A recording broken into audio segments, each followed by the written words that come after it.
Coming up on Mountain News this morning, officials are still looking for the man who led police on a high-speed chase through multiple counties. And this year, the Senate race is tight as Democrats have to fight for 23 seats to remain in control. Dedicated to Eastern and Southern Kentucky, this is WYMT Mountain News This Morning. Thanks for joining us this morning. I'm Madison Carmouche. We're coming up on that 6 o'clock mark this Tuesday morning. Today is October 15th. Let's send it over to meteorologist Megan Desmall for a look at your cold forecast. Megan, I don't think I'm ready for this. I don't know if I'm used to this. I don't know what to say. Yeah, don't worry. I'm not used to it either. Definitely it's super cold from what I've been experiencing the past couple of months, and it will be a continuation the next couple of days of this cold weather. Unfortunately, we also have some rain in our area for today, and right now, looking at our satellite radar, you can see it's pushing in to our more northerly counties, but this will be continuing through the next couple hours and potentially just a little bit into your Wednesday, like 1 or 2 a.m. But looking at those current temperatures, again, super cold. If you're leaving the door, you're going to make sure you want to grab your jacket today. Temperatures in the 30s and 40s right now, and if you're in Clintwood, 42, but if you're in Wise, 37 is your current temperature. If we warm up just a little bit, we'll be getting to those mid-50 marks today, and Wise will be a little bit cooler, about 48 for their temperature. And coming this afternoon to evening, 11 p.m., we have these frost freeze hazards that'll be starting to affect our area and into our Wednesday morning. But your next 12 hours, we have those rain chances. We're slowly warming up. Sunrise will be at 7:42 a.m. this morning, and I'll have your ARH 7-day forecast and your bus stop forecast in just a couple of minutes. Madison? Slowly but surely, we'll get past 50. Thank you, Megan.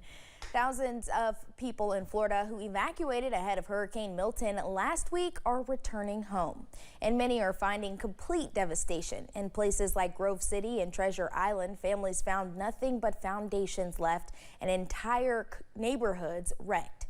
And other areas like Valrico, some communities remain underwater. Over the weekend, President Biden flew over St. Pete Beach to survey the damage. He also spoke with storm victims and promised $612 million in additional federal aid. We're going to do everything we can to get power back in your homes, not only helping you recover, but to help you build back stronger. Another issue impacting recovery efforts is a growing gas shortage in Florida. About 1 in 3 stations across the state are out of gas. 37 million gallons of gas arrived in Florida during the weekend, and people are desperate for it. Cars stretched for blocks at distribution centers as people waited for a free 10 gallons. FEMA was forced to pause aid in several areas impacted by Hurricane Helene in North Carolina during the weekend over reported threats toward responders. The Ashe County Sheriff says some FEMA operations were paused in the county out of an abundance of caution Sunday. The County Emergency Management Office says it was due to threats in some counties. The pause came amid a backdrop of misinformation about responses to recent storms. Our parent company, Gray Media, is teaming up with the Salvation Army for hurricane relief efforts. You can make a financial donation by going to floridastormrelief.org. Just scan the QR code on your screen and you will be directed to the right website to donate to the Salvation Army. A man is still on the run after reportedly leading police on a high-speed chase beginning in Pike County and ending in Floyd County. It happened late Saturday when police say Kenneth Kyle Greer was driving recklessly on US 23 in Pike County. The chase led into the Allen community of Floyd County, where he hit another car and got away on foot. Prestonsburg Police Chief Ross Shurtleff says Greer has a history of reckless driving. In the last about 2 months, give or take a little bit, he was involved in another high-speed chase. He's got a multitude of other traffic charges resulting from reckless driving, high-speed related traffic incidents. But his last and most serious mirrored this exact situation. Shurtleff says anyone with information is asked to contact law enforcement.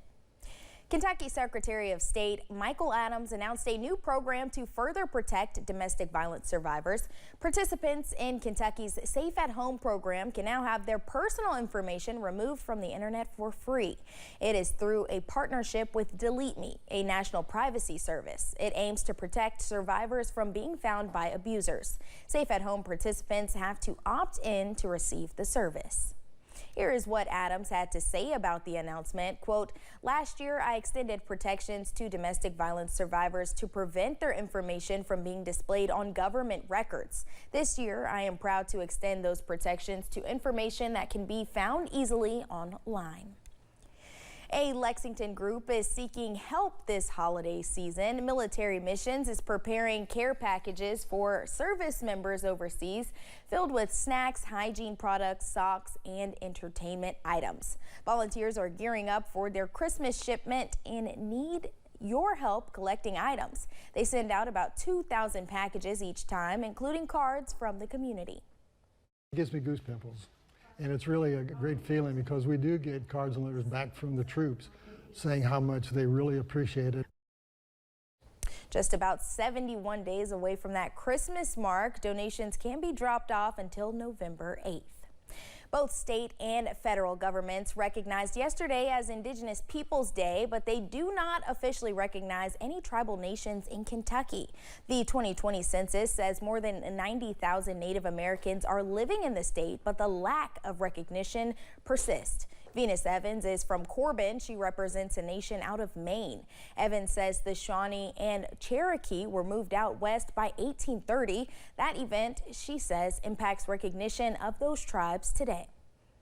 And because there is no reservation lands or lands in trust, Kentucky will not recognize Native Americans. As far as everybody else knows, we're not here. So seek out opportunities to engage Indigenous voices, make sure they're at the table. The annual Richmond powwow, originally scheduled for September 27th, was postponed due to Hurricane Helene. It is now set to take place on November 23rd at Battlefield Park in Madison County.